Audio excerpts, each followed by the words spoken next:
vous raconte pas, il faut les tenir tous les trois. Qu'est-ce que vous avez trouvé de beau dans les pages culturelles Alors d'abord pour les achats de Noël, mais attention, c'est Oui. un avertissement sérieux qu'on trouve dans le Parisien Vous êtes aujourd'hui en toujours très France. sérieux.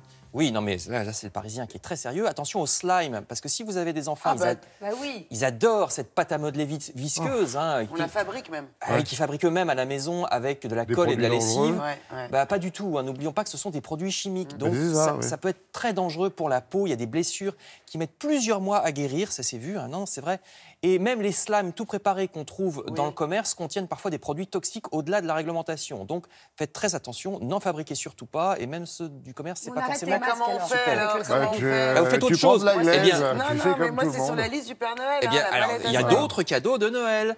Avec, par exemple... les gants plastiques aussi. Alors, pour les grands, vous avez des objets en bois ou en bambou qui ont à la cote, nous dit le Figaro, entre autres en raison de l'exposition du musée du Quai Branly sur les créations traditionnelles ou contemporaines du Japon, expo jusqu'à début avril. Et puis, on peut aussi offrir des livres à vos enfants.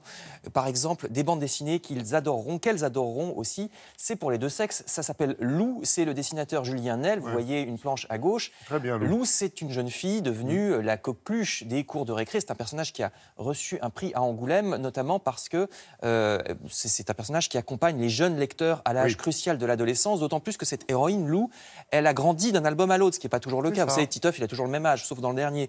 Donc là, c'est vraiment pas mal. Elle devient là vraiment une jeune fille. Dans le dernier album, article dans Le Parisien, aujourd'hui en France. On imagine mal Titeuf dans une maison de retraite quand même, oui. Peut-être un jour. Toujours dans Le Parisien, et ça aussi, comme les livres ou les objets en bambou et en bois, c'est le retour de la tradition. Cette fois, on retourne au Moyen-Âge avec les justement renommées thématiques médiévales de Provins à l'est de Paris. Visez l'originalité, donc avec la soixantaine d'exposants que vous pourrez rencontrer en journée en ce moment. Sinon, il y a aussi en soirée, sinon il y a aussi le marché afro-antillais dans le Marais à Paris, celui des créations locales à côté des Puces de Saint-Ouen, celui très écolo de la Fondation Artus Bertrand à Longchamp. Toutes ces adresses parisiennes, c'est des adresses alternatives de marché de Noël, vous voyez, pour changer du vin chaud dans le vent de chalet en bois, c'est très bien aussi, mais enfin, ça peut changer d'aller voir ces adresses-là. Et puis du côté de Lyon, cette fois, le supplément week-end de la Croix nous parle de la réouverture depuis quelques semaines du musée des arts de la marionnette au pays de Guignol, c'est logique, et puis pas loin du pays de Pinocchio. Ah pardon, oui. Oui, je croyais que vous m'appeliez. Non, mais Pinocchio, Polichinelle, Guignol, tout ça, c'est les Alpes.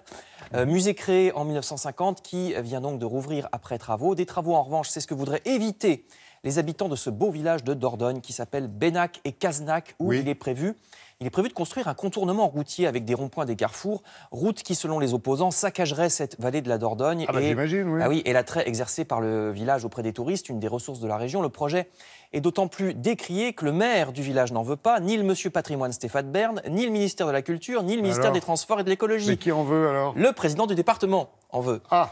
Alors, il est dans la légalité, hein, il a fait ce qu'il fallait au niveau légal, mais enfin, ça se déroule aussi sur fond de cloche-merle et de rivalités locales. Je vous incite à lire ce reportage de Libération pour vraiment comprendre le fin mot de cette affaire. Je termine, toujours par du patrimoine, mais là, c'est tout autre chose. Oula, ça sent le carcéral. Vous irez en prison, vous ne prendrez pas 20 000.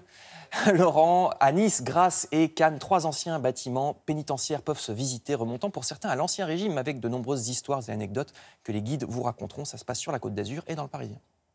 Ah, ça laisse rêveur. Il y a un blanc. Vous ressortez à la fin quand même, hein, si vous êtes sage. Oui, spécialiste de la tôle. Merci beaucoup.